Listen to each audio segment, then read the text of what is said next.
El 2 de octubre próximo se desarrollan en Brasil las elecciones presidenciales. Al ser Brasil el gigante que es, lo que pesa en Latinoamérica, es importante del mundo, siempre hay una mirada particular. Pero si además le sumamos que tiene un presidente que es bastante peculiar, de dónde viene y el mandato que ha hecho, el presidente Jair Bolsonaro, le suma y le añade un nuevo elemento. Si le agregamos que su contendor principal va a ser el mítico sindicalista y expresidente Lula Inácio da Silva del Partido de los Trabajadores, que incluso estuvo preso por corrupción, luego se echó atrás una de las condenas, uno de los procesamientos que tenía, y que un tipo de mucho arrastre, le agrega otro elemento más: Brasil, Lula, Bolsonaro, más grande del mundo, la discusión política que se va a generar. Está con nosotros Francisco Tagle, que es académico de la Facultad de Comunicaciones de la Universidad de los Andes, que está para ayudarnos a analizar y entender la comunidad. Francisco, ¿cómo estás? Muy buenas noches. Buenas noches, Matías. Brasil no se va con chicas nunca, siempre son cosas potentes y las elecciones nos hacen empezar desde ya a entender esta elección. Tú me hablabas de una encuesta reciente que salió hoy, ¿no? Pero hay una encuesta reciente de Power Data que señala que Bolsonaro ha ido achicando bastante fuerte la diferencia con Lula, que ahora estaría solamente a 5 puntos de ventaja atrás de Lula, por lo cual hay un escenario abierto, lo que tendríamos hoy en Brasil. Recordemos que hace un par de meses atrás la diferencia eran 20, 15 puntos, y cada vez pareciera que Bolsonaro se va acercando más y más. ¿Dónde está la base de apoyo de uno y de otro hoy día? ¿Y qué otro candidato eventualmente pudiera salir? Estos dos colosos políticos, en la realidad brasileña de hoy, parecen incontrarrestables, que uno de los dos sería el próximo presidente. Pero ¿dónde está la derecha, por ejemplo? Claro. Bueno, en primer lugar hay que ver, ¿no es cierto?, que en Brasil hay un fenómeno parecido un poco a lo que sucedió en Estados Unidos con la elección de Biden y Trump. Hay un fuerte voto anti-Bolsonaro. Claro. Eso es bien importante señalarlo.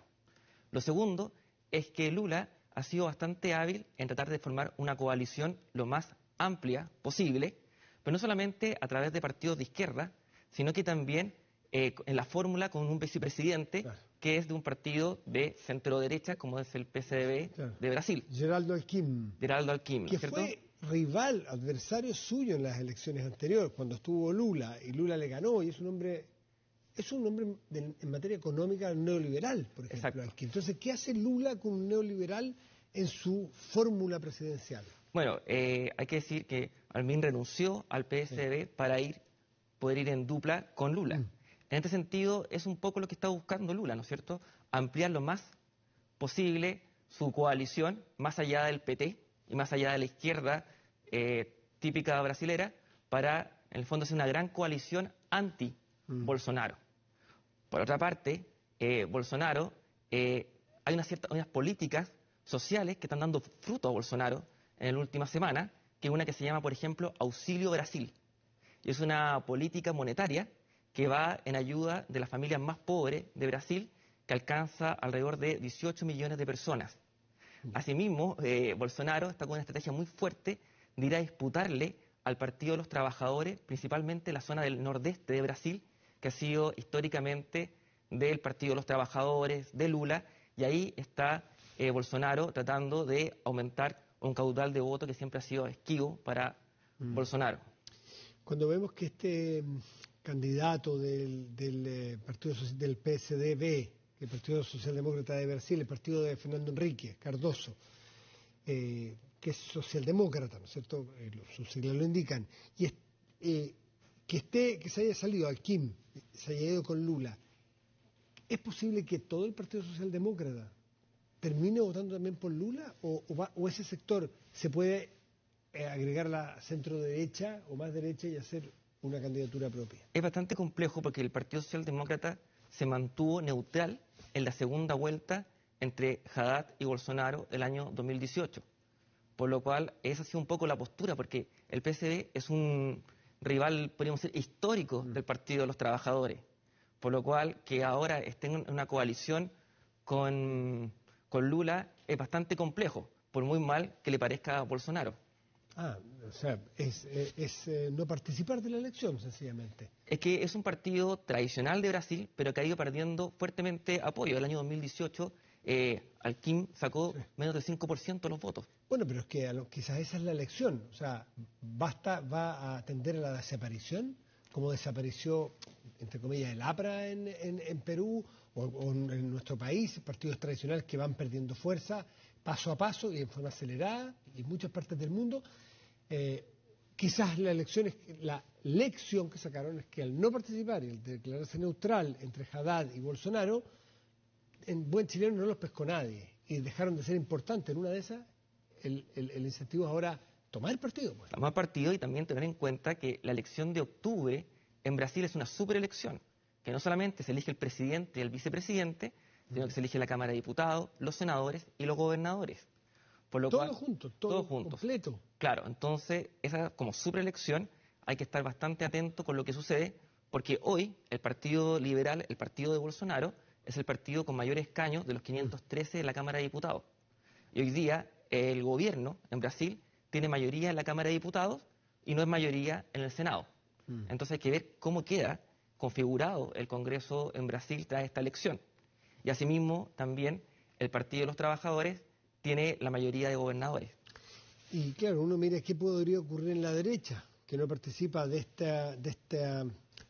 este poder entre Bolsonaro y Lula. Pero también hay que mirar a la izquierda, porque con un Lula que se junta con Alckmin es una señal de a dónde está mirando Lula si es que llega al Palacio de Gobierno. ¿Qué dice la izquierda? Hay muchos partidos que han participado en elecciones anteriores de izquierda más allá del PT que probablemente se sumarán. La misma pregunta, o levantarán una candidatura propia. Claro, es que, por ejemplo, está el Partido Comunista de Brasil, el Partido Verde, que son partidos que uno podría considerar más izquierda que el PT, pero sin embargo es tanta la necesidad de este voto anti-Bolsonaro que por lo menos en lo que respecta a ganar la elección. Lo que le pasó a Macron. Lo que le pasó a mucha gente de izquierda o socialista que votaron por Macron para que no ganara Marine Le Pen. Un poco en la misma lógica, ¿no? Claro, pero el problema de todas estas coaliciones que son anti un voto, hay que ver cuando gana el candidato, porque ahí se desordena todo, ¿no es cierto? Y hay un Congreso que los pactos, las lealtades se complejizan todo para poder gobernar. ¿Y cómo está la popularidad del presidente? Porque no olvidemos que Bolsonaro no va a una elección, va a una reelección. Y para eso hay que ver cómo le ha ido a Bolsonaro. ¿Qué dice el pueblo brasilero hoy de su presidente? ¿Cómo va la tendencia de apoyo? Bueno, Bolsonaro tuvo un manejo de la pandemia bastante complejo. Fue, podríamos decir, un presidente en algunos minutos que fue escéptico. Muy negacionista. Muy negacionista de la pandemia. Eso por una parte. Asimismo, una economía que hoy en día está con una inflación de 2 dígitos. La inflación en Brasil para este año sería la mayor en los últimos 6 años, por ejemplo. Si bien el crecimiento está alrededor de un 4,5, que no es malo, pero sin embargo es menor que el del año pasado. Esa es la figura de Bolsonaro, donde Bolsonaro tiene un apoyo muy fuerte y lo sigue manteniendo por ejemplo, en el votante evangélico, por ejemplo. El votante religioso sigue teniendo un apoyo importante. Que en Brasil pesa mucho. Que en Brasil pesa mucho, casi el 20% podría ser del electorado. Y asimismo hay una candidatura bastante especial que se bajó, que es la del ex juez Sergio Moro, que era el archienemigo de Lula, claro. que él bajó, y también se dice que parte de la arremetida en los puntos que lo distancian de Lula se debe por la bajada del juez Moro. ¿Y Moro se ha planteado eventualmente apoyar a Bolsonaro o se va a mantener también aparte? Bueno, si bien esa relación terminó un poco enemistada, ¿no es cierto? Fue su ministro de Justicia y salió luego. Exacto, pero sin embargo también, ¿no es cierto? El juez Moro, si bien quizás no hará campaña pública por Bolsonaro, sin duda es un anti-Lula. Porque recordemos también que aquí hay una suerte de antivoto. Tenemos que remontarnos al año 2018. ¿Cómo gana Bolsonaro?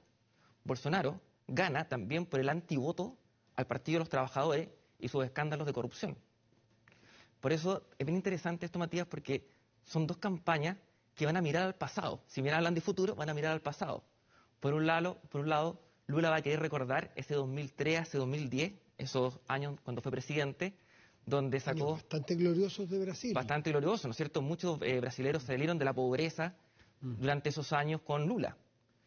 Y por otra parte, Bolsonaro también quería el pasado para no recordar esos años gloriosos de Lula, sino recordar, ¿no es cierto?, este Lula que tuvo más de 500 días preso por los escándalos de corrupción del Partido de los Trabajadores, etcétera. ¿Hubo condenas que se revirtieron o llegó a ser procesamiento solamente? Ahí me quedó la duda, no recuerdo muy bien. Hubo procesamientos. Ya, por el caso esto del dúplex. Del dúplex, ¿no es cierto? El triplex. O triplex, un edificio, claro, muy elegante, ¿no? Él decía Claro. que era de su hija, que no era suyo, y bueno, en fin, está Claro. todo el tema de Lavallato y está todo ese escándalo.